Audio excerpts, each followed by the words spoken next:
આત્મીય શ્રોતાજનો નમસ્કાર। આજે પ્રવચનમાં બહુ જ ઓછી પ્રસિદ્ધ એવી એક વાર્તા કહું। ગામડાના લોકો પાસેથી વાર્તા સાંભળેલી છે,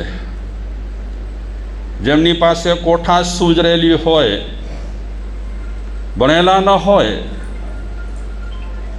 પણ ભણેલા કરતાં પણ સરસ રસ્તો કાઢી શકે એવા એક ભાઈ પાસેથી જે સ્ટોરી સાંભળી છે એ સ્ટોરી હું તમારી સાથે શેર કરું છું।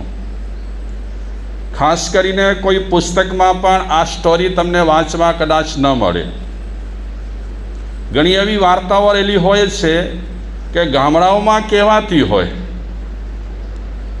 પણ પુસ્તકોમાં ક્યાંય પણ એ છપાયેલી ન હોય। તો વાર્તા એવી છે કે રાવણે સીતાજીનું અપહરણ કર્યું અને પછી પતાવટ થાય એની કોશિશ કરી। રાવણ નમતું ન જોખ્યું અને રામે નિર્ણય કર્યો કે યુદ્ધ સિવાય કોઈ ઉપાય નથી। એટલે એમણે ઘણાની સહાયતા લઈ કરી લંકા પર ચડાઈ કરવા માટે નિર્ણય કર્યો। આપણે ઘણી સ્ટોરીઓ સાંભળી હશે કે વાનરોએ પણ સેતુ બનાવવામાં મદદ કરી હતી, કારણ કે રામેશ્વરમથી લંકા જવું હોય તો દરિયા છે। અમે પણ 2-3 દિવસ ત્યાં રામેશ્વર રોકાયા હતા। તો એ રામેશ્વર આવતા પહેલાં એક મોટો સેતુ આવે છે। વિશ્વમાં ઘણી અજાયબીઓ છે, તેમ લોકો ત્યાં પણ એક અજાયબી માને છે।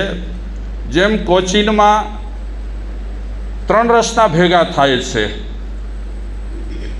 વિમાન માટે વન વે, ટ્રેનના પાટા અને રોડ 3 ભેગા થાય।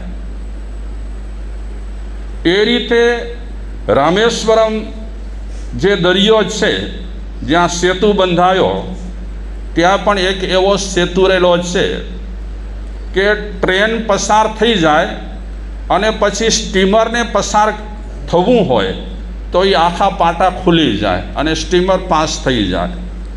આ વિદેશની વાત નથી કરતો, ભારતની વાત કરું છું, રામેશ્વરમની વાત કરું છું। તો સેતુ બાંધવા માટે ઘણા લોકોએ મદદ કરી, એમાં વાનરોએ પણ મદદ કરી અને એ લંકા પહોંચ્યા।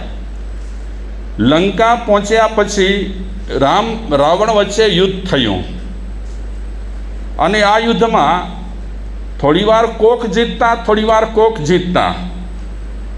થોડીવાર જીત કોઈકના પલ્લામાં હતી તો થોડીવાર માટે જીત કોઈકના પલ્લામાં હતી। છેવટે રામની જીત થઈ। રામે રાવણ માર્યો, રાવણ રોડ્યો માં। ઓમ તમે આરતી ગાવ છો, એમાં આપણે એક ગીત પણ ગાઈએ છીએ, કઈક વહી ગયા રે, કઈક વહી ગયા રે। આ ગીતમાં આવે છે, સોનાની લંકા હતી રાવણની પાસે, જેના ત્રાસથી દેવતાઓ નાશે, એવાય રણમાં રોડાઈ ગયા રે, રોડાઈ ગયા રે। રાવણનું મૃત્યુ થયું અને ત્યાર પછી લંકા માટેની વ્યવસ્થા રામે નક્કી કરી કે વિભીષણને રાજગાદી આપવી અને પછી મારે અયોધ્યા તરફ પ્રસ્થાન કરવું। તો રાજાભિષેક કરે છે, રાજાભિષેક મહોત્સવ થાય છે અને વિભીષણને લંકાની ગાદી સોંપી દે છે અને ત્યાર પછી રામ પ્રસ્થાન કરે છે અયોધ્યા તરફ। તો જૈન કથાનકમાં વાત આવે છે કે પુષ્પક વિમાનમાં બેસી કરી અને રામ, લક્ષ્મણ, સીતાજી વગેરે અયોધ્યા તરફ પ્રસ્થાન કર્યું અને જ્યારે અયોધ્યા નગરીમાં પ્રવેશ કરે છે ત્યારે શાનદાર એમનું સ્વાગત થાય છે. એમ લોકો માને છે કે દિવાળીનો તહેવાર આ દૃષ્ટિએ પણ લોકો મનાવી રહ્યા છે કે રામે અયોધ્યામાં પ્રવેશ કર્યો એની ખુશાલીમાં લોકોએ ઘર ઘરમાં દીવડા પ્રગટાવ્યા અને દીપક મહોત્સવ કર્યો. તો એ રીતે પ્રવેશ થઈ ગયો. પ્રવેશ થયા પછી એવો એક નિર્ણય લેવામાં આવ્યો હતો અયોધ્યા નગરીમાં કે રાજ્યાભિષેક રામનો કરવો. તો બધાને હોશથી ઉત્સાહ હતો. લોકપ્રિય આદમી હતા, લોકપ્રિય વ્યક્તિ હતી. રામ છે બહુ લોકપ્રિય હતા. એક તો એક પત્નીવ્રત પૂર્ણ પાડ્યું, એક પત્નીવ્રત પૂર્ણ પાડ્યું. ટેક વળી છે જીવતરમાં, ન્યાય નીતિમય રામ રહેજો સદા અમારા અંતરમાં. નીતિ પણ રામની વખણાય, ન્યાય પણ રામનું વખણાય, એક પત્ની વ્રત પણ રામનું વખણાય. એટલે એકી અવાજે જનતાએ કીધું હતું કે રાજ્યાભિષેક શ્રી રામનો શાનદાર રીતે થવો જોઈએ. અને રાજ્યાભિષેક ખૂબ સુંદર રીતે રંગે ચંગે સંપન્ન થયો. અને જ્યારે રાજગાદી પર નસીન થાય છે શ્રી રામ, ત્યારે એમણે જાહેરાત કરી કે મારે રામ રાજ્યની સ્થાપના કરવી છે. રામ રાજ્યની સ્થાપના એટલે આપણી પ્રજા છે સુખી રહે, આપણી પ્રજા સંપન્ન રહે, આપણી પ્રજાને કોઈ જાતનો ત્રાસ ન હોય, કોઈ જાતની તકલીફ ન હોય, બધા સુખ શાંતિથી જિંદગી જીવી શકે, એ રામ રાજ્ય કહેવાય. તો રામ રાજ્યની સ્થાપના થઈ રહી છે ત્યારે શ્રી રામે જનતા સામે એક જાહેરાત કરી કે તમને ક્યારે પણ કાંઈ તકલીફ રહેલી હોય, કોઈ તમને સમસ્યા પજવતી હોય તો વચ્ચેના લોકોને વાત ન કરવી. વચેટિયા જેને કહેવાય ને, એ વચટિયા ઘણી વખત રવાડે ચડાવી દે. એટલે રામે પ્રજાને કીધું કે તમારી કાંઈ પણ ફરિયાદ રહેલી હોય તો ડાયરેક્ટ મને કહેજો. કારણ કે વચેટિયા છે રવાડે ચડાવી દે, વચેટિયા છે ઊંધે રવાડે ચડાવી દે. એટલે એક ભજનમાં પણ કહે છે વચેટિયા ન રાખજો. જે કનેક્શન તમારે રાખવો હોય તે ડાયરેક્ટ કનેક્શન રાખજો.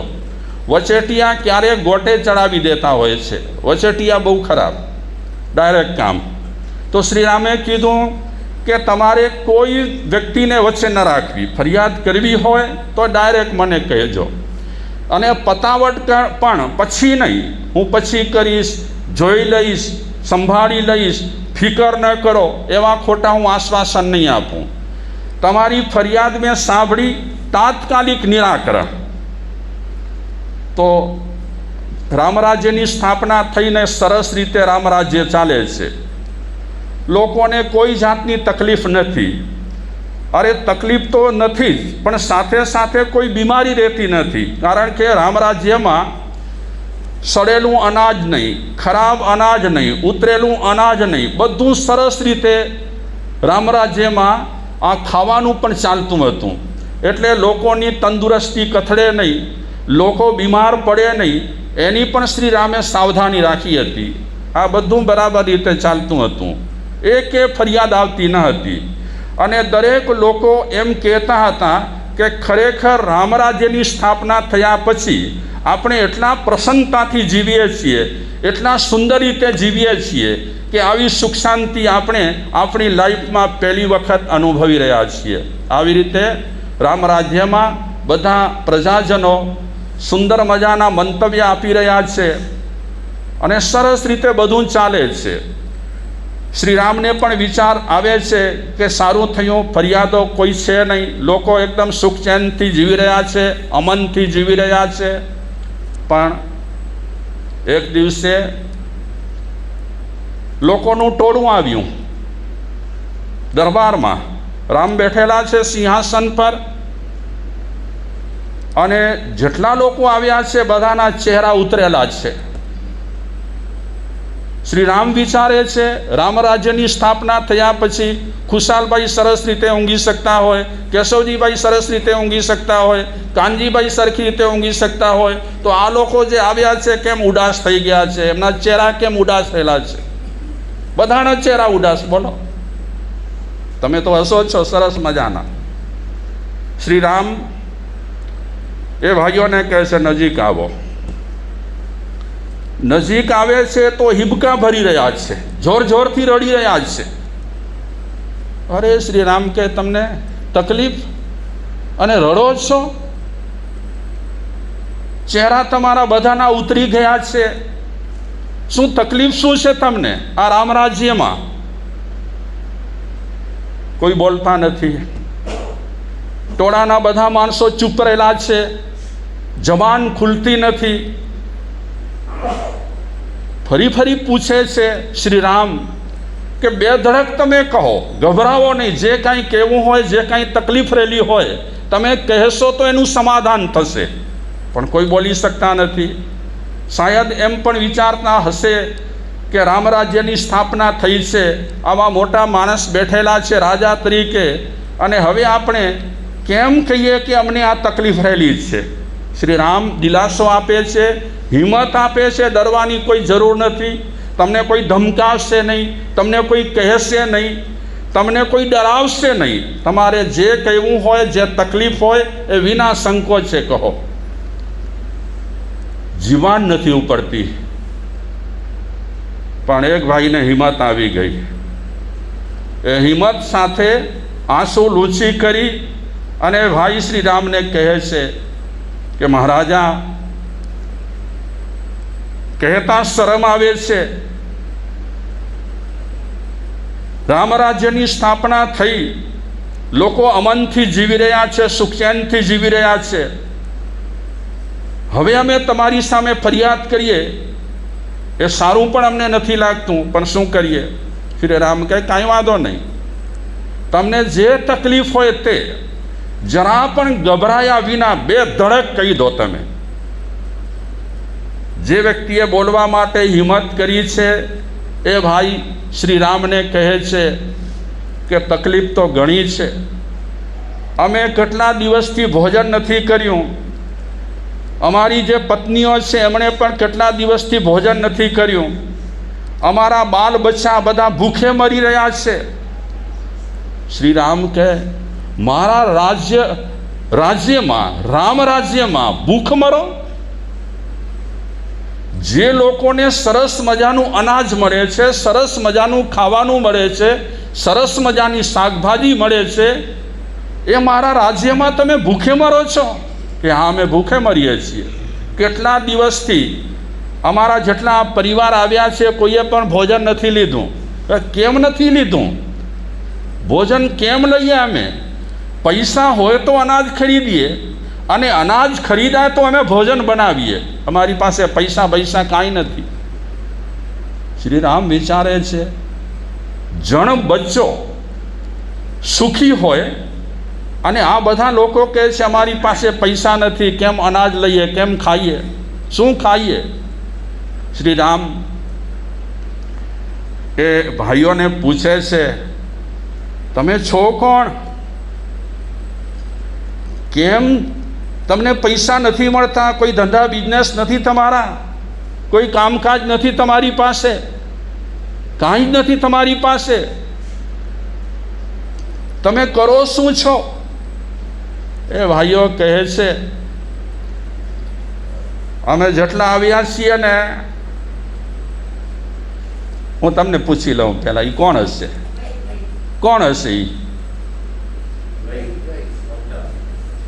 ક્યાંથી શોધ્યું તમે? પણ તમે શોધી લીધું ભલા. હકીકતમાં આ જેટલા લોકો આવ્યા હતા બધા વૈદો હતા, અને તે પણ નામચીન વૈદો હતા. શ્રી રામ ને લોકો કહે છે કે તમારા રામ રાજ્યમાં અમારી પાસે કોઈ વ્યક્તિ નથી આવતી. અને વૈદ પાસે કોણ આવે? બીમાર હોય તે આવે. અમારી પાસે નાનો બચ્ચો નહીં, મોટો માણસ નહીં, કોઈ નથી આવતું.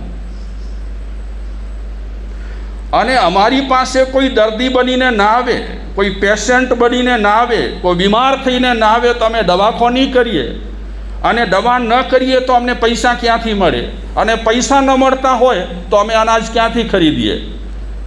અનાજ જ ખરીદાતું ન હોય તો ભોજન ક્યાંથી?